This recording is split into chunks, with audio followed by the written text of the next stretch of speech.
Gévaudan à 54 ans. Alors, l'affaire de la bête du Gévaudan, je vais vous situer le contexte quand même historique, c'est quand même important de le connaître, intervient juste après la guerre de 7 ans. C'est l'équivalent de la première grande guerre mondiale qui va secouer toute l'Europe. C'est une guerre de 7 ans qui va ravager aussi les colonies européennes. On va se battre dans le monde entier en fait. Donc la guerre de 7 ans voit sa fin grâce au traité du 10 février 1763, et la France va y perdre 200 000 hommes, c'est quand même conséquent. Le royaume de France, c'est à peu près à cette époque-là environ 22 millions de personnes, à peu près par là, dans ces eaux-là, et 200 000, ramené à la population actuelle, 200 000 morts, c'est énorme. La France va y perdre le Canada, et la trésorerie, les finances du royaume sont à plat. J'ai appris par un randonneur suisse que ce sont les protestants suisses qui vont créditer le trésor du royaume de France à cette époque, qui vont le renflouer, qui vont prêter de l'argent à Louis XV. Le roi, dans cette période-là, n'est plus le bien-aimé. Il est considérablement critiqué pour sa vie privée. Il a de nombreuses maîtresses qu'il reçoit à Versailles. Et la Pompadour, la célèbre Pompadour, elle disparaît le jour de Pâques 1764, juste avant l'apparition de la bête. Et sa nouvelle favorite est d'Esparbès. Viendra après l'affaire de la bête du Gévaudan, la du Barry, que tout le monde connaît, grâce au pâté, au foie gras. Pas au pâté, au foie gras. Non mais je fais un peu d'humour pour détendre l'atmosphère. On est à l'époque des grands philosophes. Diderot, Voltaire, Montesquieu véhiculent les idées de la Révolution. Et la Révolution française, pour situer le contexte de l'affaire de la bête du Gévaudan, c'est 25 ans plus tard. C'est une génération après que tout va imploser dans le royaume de France. Le Gévaudan est une province qui appartient au Languedoc. C'est une petite province, une sous-province du Languedoc. Donc, en fait, le territoire est divisé en 33 provinces importantes, et elles sont elles-mêmes, ces provinces, divisées en diocèses. Et le Gévaudan, c'est un diocèse, et c'est celui de l'évêque de Mende, Monseigneur Choiseul-Beaupré, évêque de Mende. Donc on est sur le diocèse du Gévaudan, dans la province du Languedoc. Cette province du Languedoc, elle est gérée par le vicomte de Saint-Priest, qui a affaire au secrétaire d'État Saint-Florentin. Saint-Florentin, c'est le secrétaire d'État du roi, c'est un personnage clé, et il est en charge des affaires à la fois de l'Auvergne et du Languedoc. C'est pour un peu vous situer vraiment la situation de l'époque. Alors, le Gévaudan, c'est une des terres les plus déshéritées. Il faut savoir que après l'affaire des guerres des Camisards, au début du XVIIIe, on va avoir la peste bubonique en 1721, et puis en 1748, pendant 2 ans, des intempéries absolument effroyables, à l'image de ce qu'on connaît en juillet, aujourd'hui, dans ce mois de juillet, mais beaucoup plus dur, vont provoquer une famine. Parce que rien ne va pousser, et les gens sont démunis, ils ont des petits troupeaux. Les grands troupeaux existent de brebis, mais ils appartiennent à l'évêché. On a des troupeaux de 2500 têtes très bien gardés, avec des bâtons ferrés, des picalous, des bergers adultes, etc., qui ne sont jamais inquiétés ni par une ligne, ni par la bête du Gévaudan pendant l'affaire. On a, en 1751, une épidémie qui va anéantir les troupeaux de moutons. 1751, ça y est, on se rapproche un petit peu à la fois de la guerre de 7 ans, mais de la bête du Gévaudan. Là, vous avez le contexte général de l'affaire de la bête.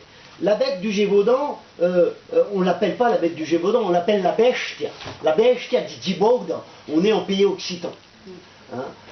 On est en pays occitan, et il y a 2 patois. Il y a un patois qui correspond au territoire autour de Langogne, au bassin de vie de Langogne, et il y a un patois différent à Saugues. Alors, ça vous donne l'idée qu'aujourd'hui, on a l'impression, quand on fait 50 km, on est sur le même territoire. Mais à cette époque-là, dans le contexte de l'époque, 50 km, ça équivaut à un territoire qui serait aujourd'hui éloigné de 200 km. Hein. Les gens ne circulent pas comme on l'imagine, ou comme on pourrait l'imaginer à l'époque. Donc, la bestia, lo bestio, hein, ça varie un petit peu. On va attaquer l'affaire, puisque je ne voudrais pas trop durer. Est-ce qu'il y a quelqu'un qui peut me prêter une montre pour que je puisse surveiller l'heure, une montre, s'il y a quelqu'un qui a une montre, où je pourrais lire l'heure pour ne pas dépasser l'horaire. Alors, l'affaire de la bête du Gévaudan, ah ça c'est parfait. L'affaire de la bête du Gévaudan, merci vous monsieur. l'enverrez pas. Je vous la rendrai. Je vous la rendrai. Je le connais. Hein. Alors, l'affaire de la bête du Gévaudan, c'est une affaire qui va débuter sur un territoire où il y a de nombreux loups. Hein. On est sur un territoire où il y a à peu près 1500 enfin plus. En territoire resserré, il va y avoir 1500 loups, mais à 3000 loups sur tout le sud du Massif central. Donc les gens ont l'habitude d'avoir des loups, et ils ont l'habitude d'en voir, et on est à une époque où malheureusement il y a des loups anthropophages. Il y a des loups qui s'attaquent aux gens. Donc on a des lieux qui s'appellent le Croc du loup, le Saut du loup, on appelle la toponymie, c'est ces noms qu'on donne à des lieux ici, et qu'on retrouve sur les cartes IGN d'ailleurs. Donc, je vais aussi vous resituer le côté, l'aspect très important, ce qui va vous permettre de rentrer dans l'atmosphère de l'affaire, d'une façon beaucoup plus sensible, c'est savoir qui étaient ces gens qui vivaient là, et pourquoi il y a énormément de faux qui circulent sur l'affaire de la bête du Gévaudan, dans les ouvrages même publiés sur la bête. Je vais vous permettre de les subodorer simplement en vous disant, en vous décrivant cette société. C'est une société d'Oustau, de l'Ousta. Et l'Ousta, c'est une ferme fortifiée, hein, où peuvent vivre une famille et les gens qui vont travailler pour elle, en pleine explosion démographique. Car nous sommes en pleine explosion démographique dans cette période. La France va gagner des millions d'habitants, puisque la sélection des semences va permettre d'éviter les famines. Et en fait, la dernière famine, je vous l'ai citée, c'est 1721, et il n'y en aura plus d'autres. Hein, et c'est le fait d'empêcher les famines qui crée cette explosion démographique. Les gens vont survivre, vont plus mourir de faim. L'Oustau, il fait face à un autre Oustau. Hein, et les gens les plus pauvres vont prêter leurs enfants aux Oustau les plus riches.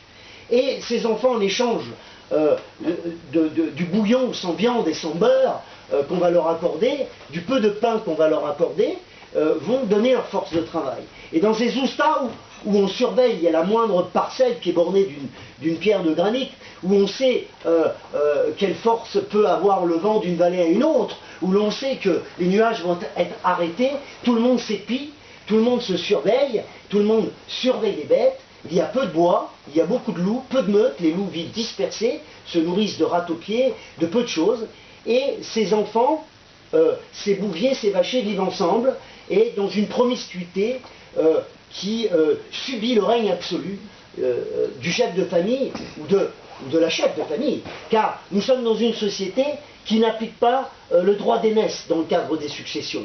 C'est-à-dire que l'Oustau est dirigé d'une main de fer, soit par un homme, soit par une femme, qui peut parfois porter la clé du garde-manger autour de son cou et affamer les populations qui travaillent chez lui, qui peuvent monter jusqu'à 40 personnes. Et évidemment, des liens se tissent d'Oustau en Oustau, de façon à ce que le plus gros mange les plus petits, et la succession se fait au profit du plus intelligent dans la famille. Et ça peut être une femme, évidemment. Ça peut être une femme. C'est à la fois très rugueux comme société, mais à la fois elle est moderne. Et au cours du 19e siècle, les notaires vont s'arracher les cheveux en voyant tous les stratagèmes que les familles vont mettre en place pour que l'aîné ne vive pas. Voilà. Alors, c'est une société où il faut travailler, où les relations sexuelles, je dirais, puisqu'il n'y a pas d'enfants, les relations sexuelles sont débridées.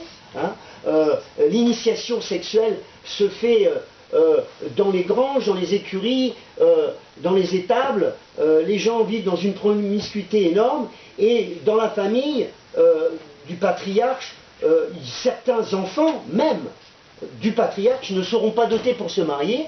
Donc, il y a la part, ce qu'on appelle la part des célibataires. La part des célibataires, c'est ces pauvres jeunes filles qui sont prêtées. et qui peuvent être